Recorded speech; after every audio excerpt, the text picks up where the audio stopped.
Ces photos ont été prises dans les années 30 en Algérie, dans le massif de l'Aurès, par une jeune femme dont la pensée et l'engagement ont marqué le XXe siècle, Germaine Tillon.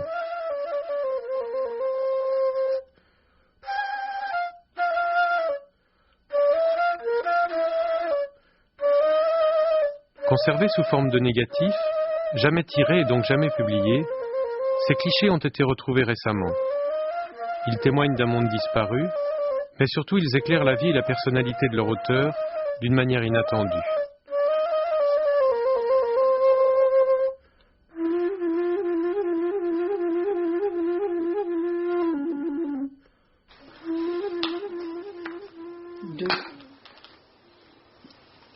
Cherchez le 3. Regardez si vous trouvez... Ah, le 3, le voilà. 3. Germaine Tillon est connue pour ses travaux d'ethnologie portant sur les sociétés du bassin méditerranéen. Mais elle fut aussi résistante dès 1940 et survivante du camp de Ravensbrück où elle avait été déportée. Intellectuelle engagée durant la guerre d'Algérie, elle demeure une militante infatigable des droits de l'homme. Ah, voilà des grottes, voyez-vous, des grottes dans le rocher. Vous voyez-vous, des grottes dans le rocher.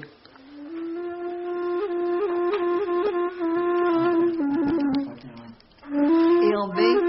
Avec ces images, ressurgit une époque qui fut fondatrice pour Germaine Tillon, celle de ses premières missions dans les Aurès, envoyée par son maître Marcel Mauss, le fondateur de l'ethnologie moderne. Nous retournons ainsi à ce qui fut à l'origine de ces théories.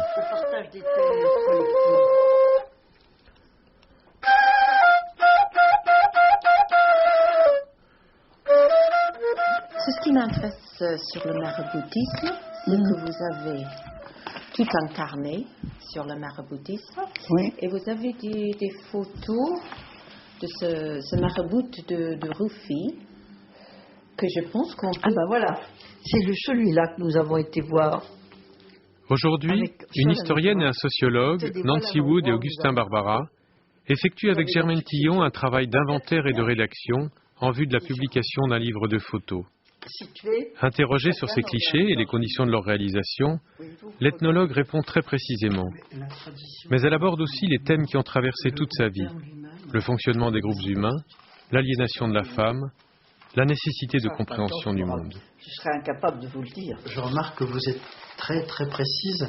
Toujours sur les dates. Oui, Bouzina, c'est un village des Aurès. Hein. Le lieu et la date. Lundi 13 mars 1935, 15 heures. Et vous notez neige, ciel couvert, réverbération, parasoleil, sans posomètre.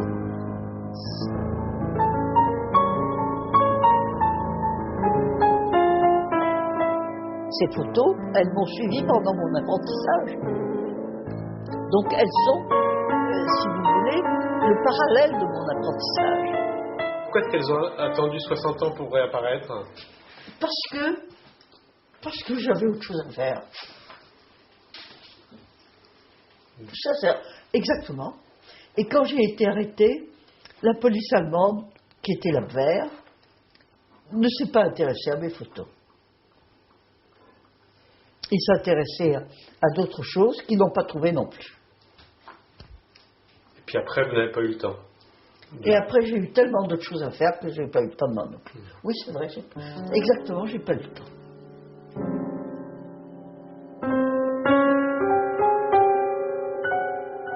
Première question pour la débutante que j'étais, l'origine du mot Chaouia. Ce mot est arabe. Il sert à la fois à nommer un métier, une ethnie et une langue étrangère.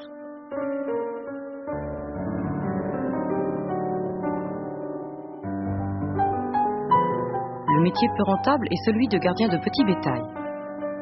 L'ethnie vit retranchée dans un massif abrupt et la langue qui lui appartient en propre fait partie de la grande famille berbère.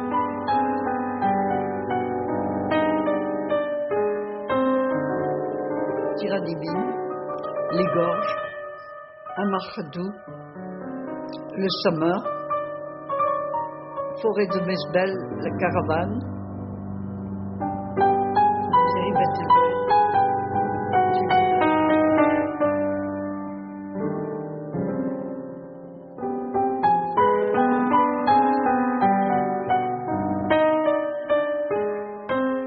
travail, c'était de comprendre l'endroit où j'étais, d'enregistrer ce que me disaient les gens, de noter, de faire des photographies, mais pas seulement, de comprendre chaque détail de la vie quotidienne qui se présentait à moi. Alors, je faisais ce travail d'enregistrement et de compréhension, aussi bien que je pouvais, et puis à cheval, à travers des montagnes escarpées, sans route, etc., etc. Alors, nous sommes donc partis, comme ça, en 1934, moi, avec des études qui avaient porté sur l'ethnologie, surtout, mais aussi beaucoup sur la préhistoire, qui avaient commencé par la préhistoire, continué par l'ethnologie, et poursuivi aussi par la psychologie. J'avais fait aussi beaucoup de psychologie, et tous ces trucs-là convergeaient vers l'ethnographie. Alors, au fond, il est certain que quand Mauss m'en a parlé, j'aurais encore mieux aimé aller chez les Kanaks, ou chez des gens encore plus lointains, en Amazonie. Ou en Amazonie. Mais je me suis dit, après tout, n'importe où, pourvu qu'on ait un angle de visée. C'est-à-dire? Au fond, voyez-vous, un angle, quand vous regardez, quand vous voulez savoir la distance d'un astre, vous faites deux angles. Voilà. Et bien moi, j'avais besoin de deux angles pour voir les origines humaines. Et les deux angles, c'était quoi alors? Eh bien, c'était n'importe quel autre pays et le mien. Voilà. J'arrivais à Aris, la capitale de l'Aurès. Une province qui nourrissait 14 000 familles dites indigènes et une trentaine de familles dites françaises. Les gens de cette région étaient semi-nomades. L'hiver, ils vivaient au Sahara, l'été tout en haut des cimes, et en mi-saison, près de la Guélaha, forteresse où ils stockaient leurs récoltes.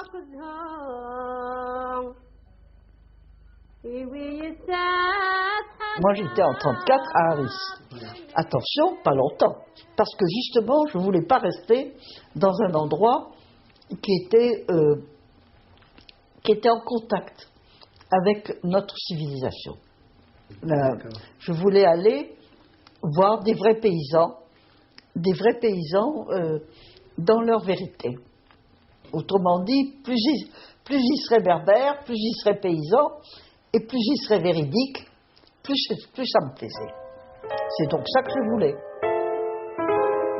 Si la nature m'avait pourvu d'un œil de cyclope au milieu du front ou d'un museau de chien, je les aurais moins étonnés qu'avec mon costume de cheval, mon matériel de campement et les heures que je passais chaque jour à écrire.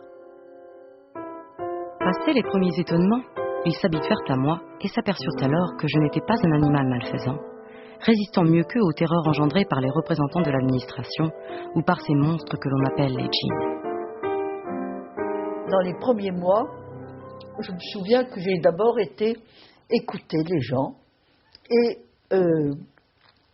nous avons eu à ce moment-là, je leur racontais des histoires, je leur racontais, eux posaient des questions d'abord.